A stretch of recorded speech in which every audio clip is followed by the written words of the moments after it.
हाँ जी साथियों, अज आपां तकरीबन 1.5 महीने बाद हाज़री लवाउण लगे हैं।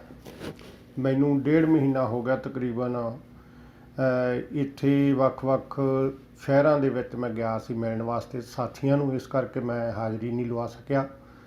अज आपां हाज़री लवाउणी आ उस भख दे मसले ते जिहड़ा मसला भावें थोड़ा जिहा ठंडा पिया है, पर ठंडा पए तो बाद ही समझण दा यतन असीं करदे हां। उस गर्म मसले 'च साडा लहू उबलिया होया हुंदा, उस घटना बारे वो समझण दा यतन ही नहीं कई वारी करदा। ते मैं अज कम्युनिस्ट धिरां ते खालसा धिरां दोनों वास्ते एक इहो जी जानकारी जिहड़ी मैं पिछले कई दिनों तो इकट्ठी कर रहा सी, साझी करन लगा है।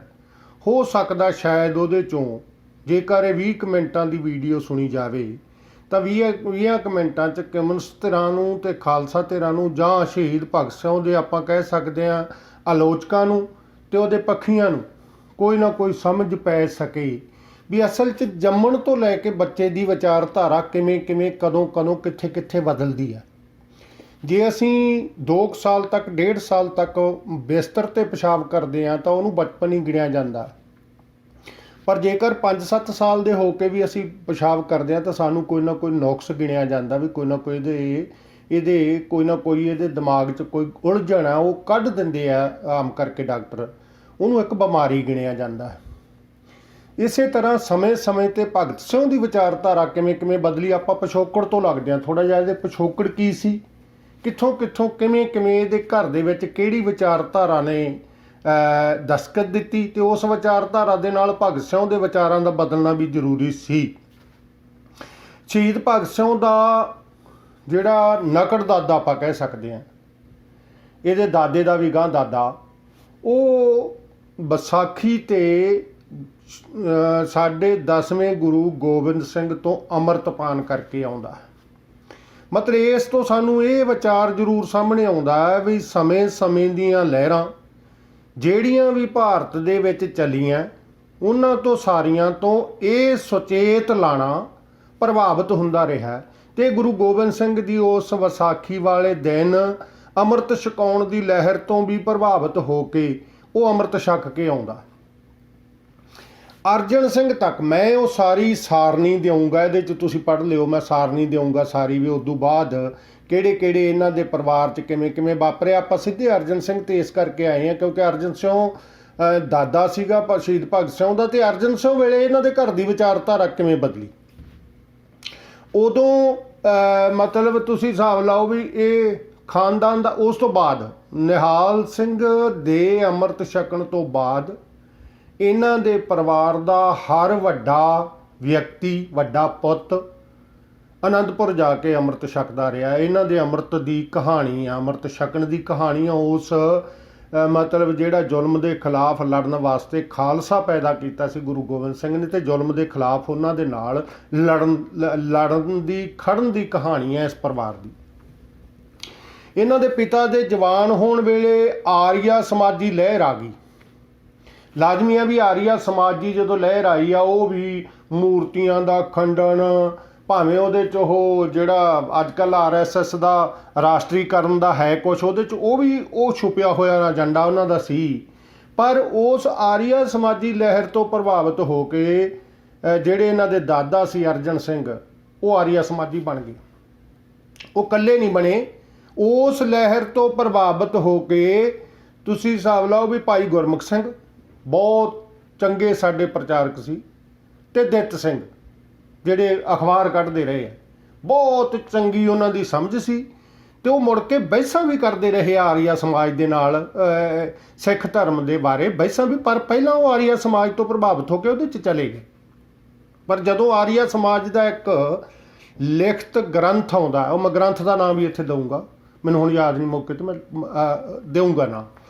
ਜਦੋਂ ਉਹ ਗ੍ਰੰਥ ਆਉਂਦਾ ਤਾਂ ਉਸ ਗ੍ਰੰਥ ਦੇ ਵਿੱਚ ਸਿੱਖ ਧਰਮ ਦੇ ਗੁਰੂਆਂ ਬਾਰੇ ਤੇ ਹੋਰ ਕੁਛ ਇਹੋ ਜਿਹਾ ਲਿਖਿਆ ਹੋਣ ਕਰਕੇ ਜਿਹੜਾ ਆਮ ਸਿੱਖਾਂ ਦੇ ਹਜ਼ਮ ਨਹੀਂ ਸੀ ਹੁੰਦਾ, ਉਸ ਤੋਂ ਪ੍ਰਭਾਵਿਤ ਹੋ ਕੇ ਦਿੱਤ ਸਿੰਘ ਨੇ ਤੇ ਭਾਈ ਗੁਰਮੁਖ ਸਿੰਘ ਨੇ ਤੇ ਹੋਰ ਜਿਹੜੇ ਇਹਦੇ ਬਰਾਬਰ ਦੇ ਕੁਛ ਸੀ ਸਾਥੀ, ਉਹਨਾਂ ਨੇ ਆਰੀਆ ਸਮਾਜ ਦੀ ਉਹ ਲਹਿਰ ਦਾ ਖਹਿਰਾ ਛੱਡ ਕੇ ਫਿਰ ਵਾਪਸ ਸਿੱਖੀ 'ਚ ਆ ਗਏ।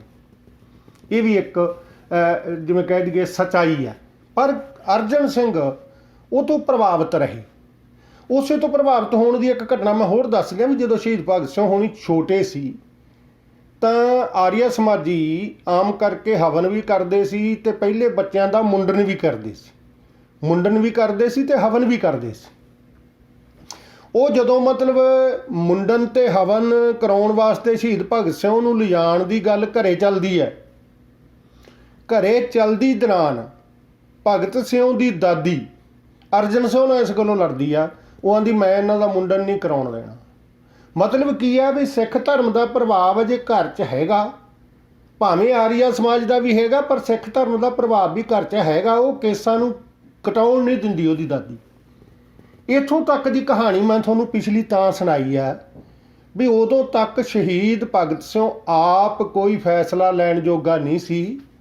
ਉਹਦੇ 'ਚ ਘਰ ਦੀ ਦਾਦੀ ਉਹਦੇ 'ਤੇ ਸਿੱਖ ਧਰਮ ਦਾ ਪ੍ਰਭਾਵ ਪਾਉਣ ਦਾ ਮਤਲਬ ਰੱਖਦੀ ਹੈ ਇੱਕ ਹੌਸਲਾ, ਤੇ ਸ਼ਹੀਦ ਜਿਹੜਾ ਉਹਦਾ ਦਾਦਾ ਅਰਜਨ ਸਿੰਘ ਉਹ ਘਰ 'ਚ ਆਰੀਆ ਸਮਾਜ ਦੀਆਂ ਗੱਲਾਂ ਚੱਲਦੀਆਂ ਜਾਂ ਆਰੀਆ ਸਮਾਜ ਦੀਆਂ ਲਿਖਤਾਂ ਪੜ੍ਹਨ ਨੂੰ ਉਹਨੂੰ ਮਿਲਦੀਆਂ। ਇੱਥੇ ਤੱਕ ਕਹਾਣੀ ਮੈਂ ਤੁਹਾਨੂੰ ਤਾਂ ਸੁਣਾਈ ਹੈ ਵੀ ਭਗਤ ਸਿੰਘ ਕੀ, ਕਦੋਂ, ਕੌਣ ਸੀ, ਆਪਾਂ ਸਮਝਣ ਦਾ ਯਤਨ ਕਰਨਾ। ਸਾਕੇ ਵਾਲੇ ਥਾਂ 'ਤੇ ਜਾ ਕੇ ਵੇਖ ਕੇ ਉਹਨਾਂ ਦਿਨਾਂ 'ਚ ਹੀ ਜਾਂਦਾ, ਉੱਥੋਂ ਖੂਨ ਵਾਲੀ ਮਿੱਟੀ ਆਪਣੇ ਕੋਲੇ ਲੈ ਕੇ ਆਉਂਦਾ, ਉਹਦਾ ਪ੍ਰਭਾਵ ਵੀ ਉਹਦੇ 'ਤੇ ਪੈਂਦਾ। ਉਦੋਂ ਬਾਅਦ 21 ਫਰਵਰੀ 1921 ਨੂੰ ਨਨਕਾਣਾ ਸਾਹਿਬ ਵਾਲੀ ਘਟਨਾ ਵਾਪਰਦੀ ਹੈ। ਨਨਕਾਣਾ ਸਾਹਿਬ ਦੇ ਵਿੱਚ ਜੰਡ ਨਾਲ ਬੰਨ੍ਹ ਕੇ ਕਿਵੇਂ ਸਿੰਘਾਂ ਨੂੰ ਸਾੜਿਆ ਗਿਆ, ਕਿਵੇਂ ਉੱਥੇ ਜ਼ੁਲਮ ਕੀਤਾ ਗਿਆ, ਕਿਵੇਂ ਭੱਠੀਆਂ 'ਚ ਸੁੱਟੇ ਗਏ ਆ, ਸਾਰੀ ਕਹਾਣੀ ਨੂੰ ਉਹ ਸੁਣਦਾ ਵੀ ਹੈ। ਅਤੇ ਉੱਥੇ ਜਾ ਕੇ ਉਹਨੂੰ ਉਹਦੀਆਂ ਅੱਖਾਂ ਦੇ ਮੂਹਰੇ ਸਾਰਾ ਉਹ ਮੰਜ਼ਰ ਹੈ ਜਿਹੜਾ ਜਦੋਂ ਸੁਣਦਾ ਅਤੇ ਆਉਂਦਾ। ਸੁਣਨ ਤੋਂ ਬਾਅਦ ਉੱਥੇ ਐਲਾਨ ਹੁੰਦਾ, ਉਸ ਘਟਨਾ ਦੇ ਬਾਅਦ ਇੱਕ ਜਲਸਾ ਹੋਣਾ। ਉਸ ਜਲਸੇ ਵਾਸਤੇ ਐਲਾਨ ਹੁੰਦਾ ਵੀ ਅੱਜ ਤੋਂ ਇਸ ਥਾਂ 'ਤੇ ਜਦੋਂ ਜਲਸਾ ਕਰਨ ਆਉਣਾ ਜਾਂ ਤੁਸੀਂ ਆਉਣਾ, ਅੱਜ ਤੋਂ ਬਾਅਦ ਬੀਬੀਆਂ ਕਾਲੀਆਂ ਚੁੰਨੀਆਂ ਲੈਣਗੀਆਂ ਅਤੇ ਮਰਦ ਆ ਜਿਹੜੇ ਉਹ ਕਾਲੀਆਂ ਪੱਗਾਂ ਬੰਨਣਗੇ ਰੋਸ ਵਜੋਂ, ਕਿਉਂਕਿ ਸਾਕਾ ਨਨਕਾਣਾ ਜਿਹੜਾ ਵਾਪਰਿਆ ਇਹ ਸਾਡੇ 'ਤੇ ਜਿੰਨਾ ਜ਼ੁਲਮ ਹੋਇਆ ਉਹਦੇ ਜ਼ੁਲਮ ਦੇ ਰੋਸ ਵਜੋਂ ਅਸੀਂ ਕਾਲੀਆਂ ਪੱਗਾਂ ਅਤੇ ਕਾਲੀਆਂ ਚੁੰਨੀਆਂ ਲੈਣੀਆਂ।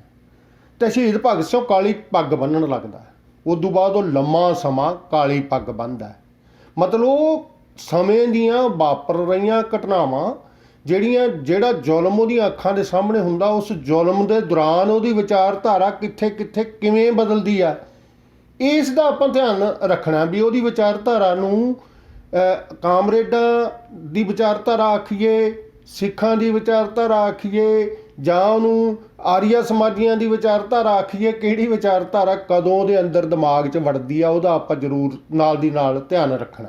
ਜਦੋਂ ਉਹ 1919 ਵਾਲੀ ਅਤੇ 1921 ਵਾਲੀ ਘਟਨਾ ਵੇਖਦਾ, ਦੋਨੇ ਨਨਕਾਣਾ ਸਾਹਿਬ ਵਾਲੀ ਅਤੇ ਫਿਰ ਉਹ 10ਵੀਂ ਦੀ ਪੜ੍ਹਾਈ 'ਚ ਬਹੁਤ ਪ੍ਰਭਾਵਿਤ ਹੁੰਦਾ। ਇੱਕ ਤਰ੍ਹਾਂ ਉਹ 10ਵੀਂ ਦੀ ਪੜ੍ਹਾਈ ਵਿੱਚੇ ਛੱਡਣ ਦਾ ਵੀ ਮਨ ਬਣਾਉਂਦਾ। ਉਦੋਂ ਹੀ ਉਹ ਗੁਰਮੁਖੀ ਸਿੱਖਣੀ ਸ਼ੁਰੂ ਕਰਦਾ। ਗੁਰਮੁਖੀ, ਕਿਉਂਕਿ ਗੁਰਮੁਖੀ ਦਾ ਪ੍ਰਚਾਰ ਹੈ ਜਿਹੜਾ 1921 ਵੇਲੇ ਵੀ ਹੁੰਦਾ। 1921 ਦੀ ਘਟਨਾ ਵੇਲੇ ਗੁਰਮੁਖੀ ਦਾ ਪ੍ਰਚਾਰ ਹੁੰਦਾ, ਕਿਉਂਕਿ ਸਿੱਖ ਧਰਮ ਦੇ ਨਾਲ ਗੁਰਮੁਖੀ ਦੇ ਗ੍ਰੰਥ ਦਾ ਜੁੜੇ ਹੋਣ ਕਰਕੇ ਅਤੇ ਉੱਥੇ ਗੁਰਮੁਖੀ ਦਾ ਪ੍ਰਚਾਰ ਹੁੰਦਾ। ਉਸ ਪ੍ਰਚਾਰ ਤੋਂ ਪ੍ਰਭਾਵਿਤ ਹੋ ਕੇ ਇਹਦੀ ਭੈਣ ਅਮਰ ਕੌਰ ਅਤੇ ਸ਼ਹੀਦ ਭਗਤ ਸਿੰਘ ਦੋਨੇ ਗੁਰਮੁਖੀ ਸਿੱਖਦੇ ਆ। ਇਹਨਾਂ ਦੇ ਹੁਣ ਤੱਕ ਘਰ 'ਚ ਦੋ ਹੀ ਭਾਸ਼ਾਵਾਂ ਸੀ, ਉਰਦੂ ਜਾਂ ਹਿੰਦੀ। ਉਹ ਹਿੰਦੀ ਸੀ ਜਿਹੜੀ ਦੇਵਨਾਗਰੀ ਲਿਪੀ ਦੇ ਵਿੱਚ ਲਿਖੀ ਜਾਂਦੀ ਹੈ, ਉਰਦੂ ਹੈ ਜਿਹੜੀ ਸ਼ਾਹਮੁਖੀ ਦੇ ਵਿੱਚ ਲਿਖੀ ਜਾਂਦੀ ਹੈ। ਇਹਨੂੰ ਜਾਂ ਸ਼ਾਹਮੁਖੀ ਲਿਪੀ ਆਉਂਦੀ ਹੈ ਜਾਂ ਇਹਨੂੰ ਦੇਵਨਾਗਰੀ ਲਿਪੀ ਆਉਂਦੀ ਹੈ। ਅਜੇ ਤੱਕ ਇਹਨੂੰ ਗੁਰਮੁਖੀ ਲਿਪੀ ਨਹੀਂ ਸੀ ਆਉਂਦੀ 10ਵੀਂ ਤੱਕ। 10ਵੀਂ 'ਤੇ ਗੁਰਮੁਖੀ ਲਿਪੀ ਸਿੱਖਦਾ। ਗੁਰਮੁਖੀ ਲਿਪੀ ਸਿੱਖਣ ਤੋਂ ਬਾਅਦ ਇਹ ਕਾਲਜ 'ਚ ਦਾਖਲਾ ਲੈਂਦਾ। ਗੁਰਮੁਖੀ ਲਿਪੀ ਸਿੱਖਣ ਦਾ ਇੱਕ ਬਹੁਤ ਵੱਡਾ ਸਾਡੇ ਕੋਲ ਸਬੂਤ ਹੈ ਵੀ ਇਹ ਗੁਰਮੁਖੀ ਲਿਪੀ ਇਹਨੇ ਸਿੱਖੀ, ਅਤੇ ਇਹਨੇ ਇੱਕ ਚਿੱਠੀ ਆਪਣੀ ਚਾਚੀ ਹੁਕਮ ਕੌਰ ਨੂੰ ਲਿਖੀ ਹੈ। ਜਦੋਂ ਸਵਰਨ ਸਿੰਘ ਇਹਦਾ ਚਾਚਾ ਜੇਲ੍ਹ 'ਚ ਹੀ ਉਹਦੀ ਮੌਤ ਹੁੰਦੀ ਹੈ, ਉਸ ਤੋਂ ਬਾਅਦ ਉਹਦੀ ਆਪਣੀ ਚਾਚੀ ਹੁਕਮ ਕੌਰ ਨੂੰ ਇੱਕ ਚਿੱਠੀ ਲਿਖਦਾ ਜਿਹੜੀ ਗੁਰਮੁਖੀ 'ਚ ਲਿਖੀ ਹੋਈ ਹੈ, ਅਤੇ ਉਹਦੇ 'ਚ ਸ਼ਬਦ ਜੋੜਾਂ ਦੀਆਂ ਅਨੇਕਾਂ ਗਲਤੀਆਂ। ਜਾਣੀ ਉਹ 5ਵੀਂ ਚੌਥੀ ਦੇ ਪੱਧਰ ਦੀ ਗੁਰਮੁਖੀ ਹੈ, ਗੁਰਮੁਖੀ ਲਿਪੀ 'ਚ ਲਿਖੀ ਹੋਈ ਚਿੱਠੀ ਹੈ ਜਿਹੜੀ ਇਹ ਆਪਦੀ ਚਾਚੀ ਨੂੰ ਲਿਖਦਾ। ਇਹਦਾ ਮਤਲਬ ਹੈ ਵੀ 10ਵੀਂ ਤੱਕ ਹਾਲੇ ਇਹਦੇ 'ਤੇ ਦੋ ਲਿਪੀਆਂ ਦਾ ਪ੍ਰਭਾਵ, ਉਹਨਾਂ ਦਾ ਮੇਨ ਲਿਪੀਆਂ ਦਾ, ਜਿਹਦੇ 'ਚੋਂ ਘੱਟ ਹਿੱਸੇ ਦੇ ਵਿੱਚ ਸ਼ਾਹਮੁਖੀ ਲਿਪੀ ਭਾਰਤ ਦੇ ਘੱਟ ਹਿੱਸੇ ਦੇ ਵਿੱਚ ਸ਼ਾਹਮੁਖੀ ਲਿਪੀ 'ਚ ਗੱਲ ਲਿਖੀ ਜਾਂਦੀ ਹੈ ਤੇ ਭਾਰਤ ਦੇ ਬਹੁਤ ਵੱਡੇ ਹਿੱਸੇ ਦੇ ਵਿੱਚ ਦੇਵਨਾਗਰੀ ਲਿਪੀ ਦੇ ਵਿੱਚ ਗੱਲ ਲਿਖੀ ਜਾਂਦੀ ਹੈ। ਤੇ ਗੁਰਮੁਖੀ ਲਿਪੀ ਹੈ ਜਿਹੜੀ ਉਹ ਅਜੇ ਵਿਕਸਿਤ ਨਹੀਂ ਹੋਈ, ਅਜੇ ਉਹ ਗੁਰਦੁਆਰਿਆਂ 'ਚ ਗੁਰੂ ਗ੍ਰੰਥ ਸਾਹਿਬ ਨੂੰ ਪੜ੍ਹਨ ਵਾਸਤੇ ਜਾਂ ਉਹ ਥੋੜ੍ਹਾ ਉਹਦਾ ਪਸਾਰ ਹੋਇਆ, ਜੋ ਉਹਨਾਂ ਪਸਾਰ ਉਹਦਾ ਨਹੀਂ ਹੋਇਆ। 1921-22 'ਚ ਲਾਹੌਰ 'ਚ ਇੱਕ ਨੈਸ਼ਨਲ ਕਾਲਜ ਬਣਾਇਆ ਗਿਆ ਸੀ, ਆਮ ਕਰਕੇ ਉਹ ਦੇਸ਼ ਭਗਤਾਂ ਵੱਲੋਂ ਬਹੁਤਾ ਉਦਮ ਕਰਕੇ ਹੀ ਬਣਾਇਆ ਗਿਆ ਸੀ। ਇਸ 'ਚ ਭਗਤ ਸਿੰਘ ਨੇ ਵੀ ਦਾਖਲਾ ਲੈ ਲਿਆ। ਇਸ ਦਾਖਲਾ ਲੈਣ ਤੋਂ ਬਾਅਦ ਉਹ ਜਿਹੜਾ ਲੇਖ ਹੈ, ਜਿਹੜਾ ਆਪਾਂ ਕਹਿੰਦੇ ਆ ਨਾਗਰੀ ਲਿਪੀ 'ਚ ਲਿਖਣ ਦੀ ਗੱਲ ਕਰਦਾ, ਦੇਵਨਾਗਰੀ ਲਿਪੀ 'ਚ ਜਾਂ ਉਸ ਨੂੰ ਅਪਣਾਉਣ ਦੀ ਗੱਲ ਕਰਦਾ, ਉਹ ਇੱਥੋਂ ਗੱਲ ਸ਼ੁਰੂ ਹੁੰਦੀ ਹੈ। ਜਿਹੜੀ ਮੈਂ ਗੱਲ ਤੁਹਾਨੂੰ ਹੁਣ ਸੁਣਾਉਣ ਲੱਗਾ, ਇਹ ਗੱਲ ਜ਼ਰੂਰ ਗੌਰ ਨਾਲ ਸੁਣ ਲਿਓ ਤਾਂ ਕਿ ਜਿਹੜਾ ਆਹ ਸਾਰਾ ਰੌਲਾ ਰੱਪਾ ਪੈਂਦਾ, ਉਸ ਰੌਲੇ ਰੱਪੇ ਨੂੰ ਆਪਾਂ ਸਮਝ ਸਕੀਏ ਵੀ ਉਹਦੇ ਪਿਛਲਾ ਕਾਰਨ ਕੀ ਸੀ, ਕੀ ਬਣਿਆ ਉਦੋਂ, ਕਿਹਨੇ ਇਹਨੂੰ ਪ੍ਰਭਾਵਿਤ ਕੀਤਾ, ਕਿਉਂ ਇਹਨੇ ਦੇਵਰੀ ਲਿਪੀ ਦਾ ਹਾਮੀ ਭਰੀ ਵੀ ਦੇਵਨਾਗਰੀ ਲਿਪੀ ਦੇ ਵਿੱਚ ਹੀ ਸਾਰਾ ਕੁਝ ਲਿਖਿਆ ਜਾਵੇ, ਗੁਰਮੁਖੀ 'ਚ ਨਾ ਲਿਖਿਆ ਜਾਵੇ, ਜਾਂ ਗੁਰਮੁਖੀ ਲਿਪੀ ਦੀ ਬਜਾਏ ਦੇਵਨਾਗਰੀ ਲਿਪੀ ਦੀ ਪ੍ਰੋੜਤਾ ਕਿਉਂ ਕਰਦਾ ਹੈ। ਇਹ ਆਪਾਂ ਉਹਦੇ 'ਚ ਸਮਝਣੀ ਆ। ਹੁਣ ਵਾਲੀ ਜਿਹੜੀ ਮੈਂ ਗੱਲ ਦੱਸਣ ਲੱਗਾ ਇਹਦੇ 'ਚ ਸਮਝਣੀ ਆਪਾਂ ਸਾਰੀ। ਇਸੇ ਕਾਲਜ ਦੇ ਵਿੱਚ ਇੱਕ ਫਿਰ ਪੰਜਾਬੀ ਹਿੰਦੀ ਸਾਹਿਤ ਸੰਮੇਲਨ ਹੁੰਦਾ, ਪੰਜਾਬੀ ਹਿੰਦੀ ਸਾਹਿਤ ਸੰਮੇਲਨ। ਉਸ ਸੰਮੇਲਨ ਨੂੰ ਦੀ ਅਗਵਾਈ ਕਰਨ ਵਾਲਾ ਜਿਹੜਾ ਅਧਿਆਪਕ ਸੀ ਇਹਦਾ, ਉਹ ਸੀ ਜੈ ਚੰਦ ਵਿਦਿਆ ਲੰਕਰ। ਜੈ ਚੰਦ ਵਿਦਿਆ ਲੰਕਰ ਇਹਦੀ ਪੜ੍ਹਾਈ ਕਰਾਉਣ ਵਾਲਾ ਜਿਹੜਾ ਇਹਦਾ ਅਧਿਆਪਕ ਸੀ, ਜਿਹੜਾ ਉਸ ਸੰਮੇਲਨ ਦਾ ਸੰਚਾਲਨ ਕਰਨ ਵਾਲਾ ਬੰਦਾ ਸੀ। ਉਸ ਨੇ ਇਹਦੇ 'ਚ ਵਿਸ਼ਾ ਰੱਖਿਆ ਸੀ ਇੱਕ ਵੀ ਆਪਾਂ ਇੱਕ ਇਹਦਾ ਅਧਿਆਪਕ ਉੱਥੇ ਦੋਵੇਂ ਅਧਿਆਪਕ ਆਰੀਆ ਸਮਾਜੀ ਲਹਿਰ ਤੋਂ ਪ੍ਰਭਾਵਿਤ ਸੀ, ਜੈ ਚੰਦ ਵਿਦਿਆ ਲੰਕਰ ਤੇ ਪਰਮਾਨੰਦ, ਦੋਵੇਂ ਅਧਿਆਪਕ ਸੀ ਉੱਥੇ ਦੇ ਪੜ੍ਹਾਉਣ ਵਾਲੇ। ਦੋਨੇ ਹੀ ਉਹ ਆਰੀਆ ਸਮਾਜੀ ਲਹਿਰ ਤੋਂ ਪ੍ਰਭਾਵਿਤ ਸੀ, ਦੋਨੇ ਇਨਕਲਾਬੀ ਵਿਚਾਰਾਂ ਦੇ ਵੀ ਸੀ, ਅੰਗਰੇਜ਼ਾਂ ਦੇ ਵੀ ਖਿਲਾਫ ਸੀ ਪਰ ਆਰੀਆ ਸਮਾਜੀ ਲਹਿਰ ਤੋਂ ਵੀ ਪ੍ਰਭਾਵਿਤ ਸੀ। ਉਹਨਾਂ ਨੇ ਫਿਰ ਇੱਥੇ ਇੱਕ ਲੇਖ ਮੁਕਾਬਲਾ ਰੱਖਿਆ ਸੀ, ਜਿਹੜੇ ਲੇਖ ਮੁਕਾਬਲੇ ਦਾ ਹੈਡਿੰਗ ਸੀ ਭਾਰਤ ਵਿੱਚ ਭਾਸ਼ਾਈ ਪਸਾਰ। ਉਹਦੇ ਤਹਿਤ ਲਿਖਿਆ ਹੋਇਆ ਲੇਖ ਆ ਭਗਤ ਸਿੰਘ ਦਾ। ਇਹ ਕਿੰਨੀ ਉਮਰ 'ਚ ਲਿਖਦਾ ਇਹ? 1921-22 'ਚ। 21-22 'ਚ ਇਹਦੀ ਉਮਰ ਕਿੰਨੀ ਬਣਦੀ ਹੈ ਤੁਸੀਂ ਵੇਖ ਲਓ ਵੀ 11 ਤੇ 3 14-15 ਸਾਲ ਦੀ ਉਮਰ 'ਚ ਲਿਖਦਾ। ਸਿਰਫ 14-15 ਸਾਲ ਦੀ ਉਮਰ 'ਚੋਂ ਲੇਖ ਲਿਖਿਆ ਇਹਨੇ। ਜਿਹੜੇ ਲੇਖ ਦੀਆਂ ਹੁਣ ਗੱਲਾਂ ਕਰਦੇ ਆ ਸਾਰੇ, ਉਹ 14-15 ਸਾਲ ਦੀ 'ਚ ਲਿਖਿਆ। ਅਜੇ ਇਹਨੂੰ ਗੁਰਮੁਖੀ ਲਿਪੀ ਸਿੱਖੇ ਨੂੰ ਸਿਰਫ 1.5 ਵਰ੍ਹਾ ਹੋਇਆ। ਗੁਰਮੁਖੀ ਲਿਪੀ ਦਾ ਇਹਦੇ ਤੇ ਇਹਦੀ ਪਕੜ ਹੀ ਨਹੀਂ ਉਹਦੇ ਤੇ ਹੈ। ਫਿਰ ਇਹ ਕਿਹੜੀ ਲਿਪੀ ਦੀ ਗੱਲ ਕਰਦਾ? ਸ਼ਾਹਮੁਖੀ ਲਿਪੀ ਦੀ ਗੱਲ ਇਹਨੇ ਤਾਂ ਨਹੀਂ ਕੀਤੀ ਕਿਉਂਕਿ ਸ਼ਾਹਮੁਖੀ ਲਿਪੀ ਹੈ ਜਿਹੜੀ ਉਹ ਭਾਰਤ ਦੇ ਬਹੁਤ ਘੱਟ ਹਿੱਸੇ 'ਚ ਬੋਲੀ ਜਾਂਦੀ ਹੈ। ਹੁਣ ਭਾਰਤ ਦੇ ਬਹੁਤੇ ਹਿੱਸੇ 'ਚ ਬੋਲੀ ਜਾਂਦੀ ਦੇਵਨਾਗਰੀ ਲਿਪੀ। ਦੇਵਨਾਗਰੀ ਲਿਪੀ 'ਚ ਲਿਖਿਆ ਹੋਈ ਪੰਜਾਬੀ ਨੂੰ ਉਹ ਵੀ ਸਮਝ ਸਕਦੇ ਆ ਤੇ ਦੂਜੇ ਵੀ ਸਾਰੇ ਸਮਝ ਸਕਦੇ ਆ। ਇਸ ਕਰਕੇ ਇਹਦੇ ਦਿਮਾਗ ਦੇ ਮੁਤਾਬਕ ਉਦੋਂ ਦੇਵਨਾਗਰੀ ਲਿਪੀ ਦੇ ਵਿੱਚ ਹੀ ਜੇਕਰ ਲਿਖਿਆ ਜਾਵੇ ਤਾਂ ਵੱਧ ਲੋਕਾਂ ਤੱਕ ਉਹ ਪਹੁੰਚਾਇਆ ਜਾ ਸਕਦਾ। ਇਹਨੇ ਉਹ ਲੇਖ ਲਿਖਿਆ। ਉਹ ਲੇਖ ਇਹਦੇ ਦੋਵਾਂ ਅਧਿਆਪਕਾਂ ਨੂੰ ਬੜਾ ਫਿੱਟ ਆਇਆ ਕਿਉਂਕਿ ਉਹ ਆਰੀਆ ਸਮਾਜੀ ਸੀ। ਉਹ ਪਹਿਲਾਂ ਹੀ ਉਹ ਦੇਵਨਾਗਰੀ ਲਿਪੀ ਦਾ ਹੰਗਾਰਾ ਭਰਦੇ ਸੀ, ਗੁਰਮੁਖੀ ਦਾ ਹੰਗਾਰਾ ਨਹੀਂ ਸੀ ਭਰਦੇ। ਉਹਨਾਂ ਨੂੰ ਫਿੱਟ ਆ ਗਿਆ। ਜਦੋਂ ਉਹ ਫਿੱਟ ਆ ਗਿਆ ਤਾਂ ਉਸ ਜੈ ਚੰਦ ਵਿਦਿਆ ਲੰਕਰ ਨੇ ਉਹ ਲੇਖ ਸੀ ਜਿਹੜਾ ਉਹ ਆਪਦੇ ਕੋਲੇ ਰੱਖ ਲਿਆ। ਇਹ ਫਸਟ ਆ ਗਿਆ ਉਹਦੇ 'ਚ। ਫਸਟ ਆਉਣ ਤੋਂ ਬਾਅਦ ਉਹਨੇ ਲੇਖ ਹੀ ਆਪਦਾ ਕੋਲੇ ਰੱਖ ਲਿਆ। ਉਸ ਤੋਂ ਬਾਅਦ ਭਗਤ ਸਿੰਘ ਨੂੰ ਉਹ ਲੇਖ ਬਾਰੇ ਜਾਂ ਕਾਸੇ ਬਾਰੇ ਕੋਈ ਗੱਲ ਹੀ ਨਹੀਂ ਹੁੰਦੀ। ਉਦੋਂ ਮਗਰਲੇ ਸਫੇ ਕੋਈ ਗੱਲ ਨਹੀਂ ਹੁੰਦੀ ਕਿ ਭਾਸ਼ਾਈ ਮੁੱਦੇ 'ਤੇ, ਬਿਲਕੁਲ ਹੀ। ਉਦੋਂ ਬਾਅਦ ਇਹਦੀਆਂ ਦੂਜੀਆਂ ਲਿਖਤਾਂ 'ਚ ਵੀ ਉਹਦਾ ਜ਼ਿਕਰ ਨਹੀਂ ਆਉਂਦਾ ਬਹੁਤਾ। ਉਸ ਤੋਂ ਬਾਅਦ 1931 'ਚ ਸ਼ਹੀਦ ਭਗਤ ਸਿੰਘ ਦੀ ਸ਼ਹੀਦੀ ਹੁੰਦੀ ਹੈ। ਜਦੋਂ 1931 'ਚ ਸ਼ਹੀਦੀ ਹੁੰਦੀ ਹੈ ਤਾਂ 1931 'ਚ ਸ਼ਹੀਦੀ ਹੋਣ ਤੋਂ ਬਾਅਦ ਇਹਦੀਆਂ ਬਹੁਤ ਸਾਰੀਆਂ ਲਿਖਤਾਂ ਇੱਕਦਮ ਸਾਹਮਣੇ ਆਉਂਦੀਆਂ। ਕਿਤੇ ਕਿਸੇ ਅਖਬਾਰ 'ਚ ਛਪਦੀਆਂ, ਕਿਸੇ ਮੈਗਜ਼ੀਨ 'ਚ ਛਪਦੀਆਂ, ਕਿਤੇ ਹੋਰ ਛਪਦੀਆਂ, ਕਿਉਂਕਿ ਉਹ ਸ਼ਹੀਦੀ ਸੀ ਜਿਹੜੀ ਉਹ ਲੋਕਾਂ ਨੂੰ ਝੰਜੋੜ ਕੇ ਉਹਨੇ ਰੱਖਤਾ। ਅਤੇ ਉਹ ਇਹਨਾਂ ਦੀਆਂ ਲਿਖਤਾਂ ਲਾਜ਼ਮੀ ਸੀ ਵੀ ਲੋਕ ਬੜੀ ਉਤਸੁਕਤਾ ਦੇ ਨਾਲ ਪੜ੍ਹਦੇ ਸੀ ਅਤੇ ਇਸ ਦੇ ਨਾਲ ਉਹ ਜਿਹੜੀਆਂ ਲਿਖਤਾਂ ਸੀ ਸਾਰੀਆਂ ਸਮਾਜ 'ਚ ਆ ਗਈਆਂ। ਉਹਨਾਂ ਲਿਖਤਾਂ ਦੇ ਨਾਲ ਹੀ ਇਹ ਲਿਖਤ ਜਿਹੜੀ ਦੀ ਆਪਾਂ ਗੱਲ ਕਰਦੇ ਹਾਂ, ਇਹ ਲਿਖਤ ਵੀ ਸਾਹਮਣੇ ਆਈ 1933 ਦੇ ਇੱਕ ਹਿੰਦੀ ਜਿਹੜਾ ਵਿਦਿਆ ਲੰਕਰ ਆਪ ਹੀ ਉਹਦਾ ਸੰਪਾਦਨ ਕਰਦਾ ਸੀ ਇਹ ਅਧਿਆਪਕ। ਤੇ ਉਹ 1900 ਉਹ ਕੌਮੀ ਸੰਦੇਸ਼ ਨਾਂ ਦਾ ਸ਼ਾਇਦ ਪੱਤਰਕਾ ਸੀ ਜਿਹਦੇ ਵਿੱਚ ਇਹ ਲੇਖ ਛਪਿਆ।